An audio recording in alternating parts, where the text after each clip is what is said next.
Did you know that companies with a strong positive culture generate up to 33% higher revenue and have up to 50% lower turnover? That's because culture directly affects employees' motivation and performance. Hello, this is Victoria, and welcome back to Psychology in Business. In today's video, we will break down what makes a corporate culture strong, independently on the corporate culture type, which I described in my previous video. You can watch it about clan, adhocracy, hierarchy, and market. Independently on that, all the companies, what make their culture strong.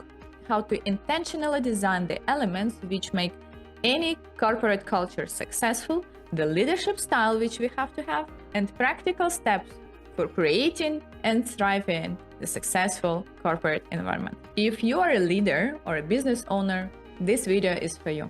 So let's start.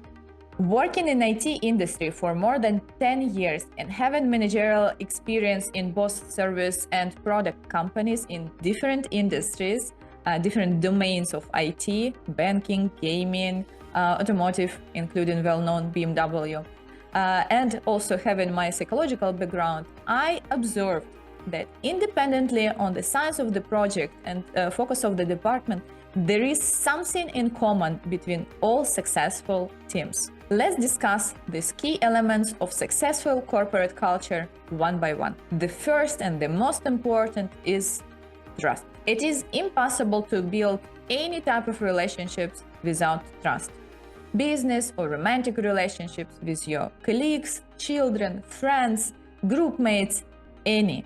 Without trust, relationship become either transactional or manipulative, or they are just simply terminated, stopped by one or both sides of communication. Trust is the confidence that others will act in your best interest, keep their promises, and behave consistently over time. It's the belief that people or organizations will be honest and reliable. Trust is not just an emotional factor. It has a measurable impact on performance, engagement, and overall business success. What trust gives us? Leaders who are trusted inspire loyalty and commitment. Employees feel psychologically safe, which leads to up to 50% higher performance.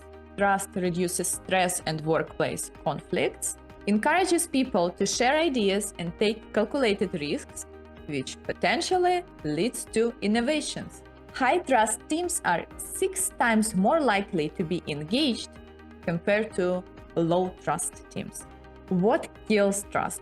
There are the biggest trust killers in business and life in general. One of the fastest ways to break trust completely is to not following your promises and not keeping agreements, which is especially bad when a leader does not notify involved people about the potential change. So the agreements are not kept and there is not even a communication about that. Another way to break trust is to overreact negatively when people share information with you, whether this is giving feedback, sharing ideas, or providing some concerns. It shuts down the open communication. People become afraid to speak up. It creates a culture of fear. Employees, colleagues, or even friends hesitate to be honest. It leads to misinformation. Instead of the reality, you as a leader receive the half-truths or a sugar-coated updates. If you are a leader and you know that you can be emotional in your reaction, take a deep breath before responding. Show that you value their honesty, even if you don't agree on the topic. After trust, the next essential pillar of the successful corporate culture is open communication. Lead by example. Culture starts at the top, and if leaders do not communicate openly, neither will employees or team members. If a business owner, CEO, or manager hides information, does not want to communicate, or discuss tough topics, employees will do the same. And there will be lots of rumors, guesses, wrong assumptions, and based on them, wrong decisions. A culture of silence is a culture of failure. How to foster open communication? First of all, lead by example. Share updates, admit mistakes, and be transparent in decision making. Encourage questions and feedback. Let employees challenge ideas and propose solutions. Hold regular one-on-one meetings. Personal conversation help address potential issues early. Use multiple communication channels. Not only formal meetings with a lot of people, not only personal one-on-one meetings, but also anonymous surveys and feedback forms. And of course, create psychological safety for people to share their honest thoughts. The moment employees feel their opinions don't matter, they stop communicating. And when communication dies, so does company culture. After trust and open communication, the next critical pillar of a strong corporate culture is shared vision and values, the glue that aligns teams. A company without a clear purpose is like a ship without a compass. Teams work, but they lack the direction. What are vision and values? Vision, the big picture goal which defines where a company is heading.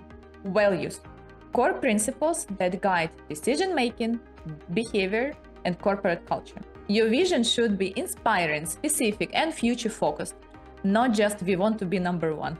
Values should be actionable and meaningful, and not generic buzzwords like integrity and excellence. For example, instead of saying customer first, say we put customers first, delivering solutions adjusted for their needs. Embed values into hiring, onboarding, and performance reviews. Recognize and reward behavior that reflects company values. There are also other important elements of successful corporate culture. For example, accountability. People should take responsibility and ownership of their work results. Continuous learning and adaptability. The best cultures evolve together with the business. Want hands-on guidance? I conduct corporate culture transformation workshops tailored specifically for your unique company challenges, as well as workshops on vision, mission, and values. Let's work together to build a culture that drives success. Check a link in the description below. How corporate culture affects employee productivity and motivation. Higher engagement. Employees who feel valued and connected are more productive. Strong collaboration. Trust and communication improve work. Better innovation. The culture that supports new ideas leads to more breakthroughs. Lower burnout and turnover. Employees stay longer in supportive environment. On the flip side, in toxic environment, when people feel unheard and undervalued, it results to lower results, higher turnover, and potential business failure. You can't manage what you can't measure. So how can we know that the corporate culture is thriving or failing? Tools for measuring culture and employees' engagement. Employee surveys and feedback. Please make them anonymous. 360 degrees feedback.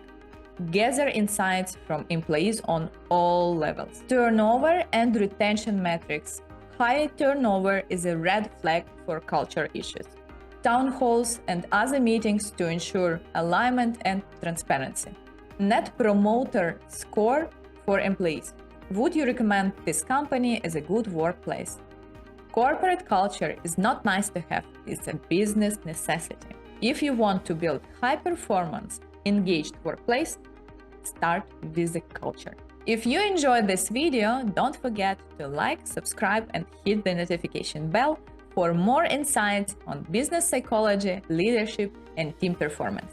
Thanks for watching, and I will see you in the next one.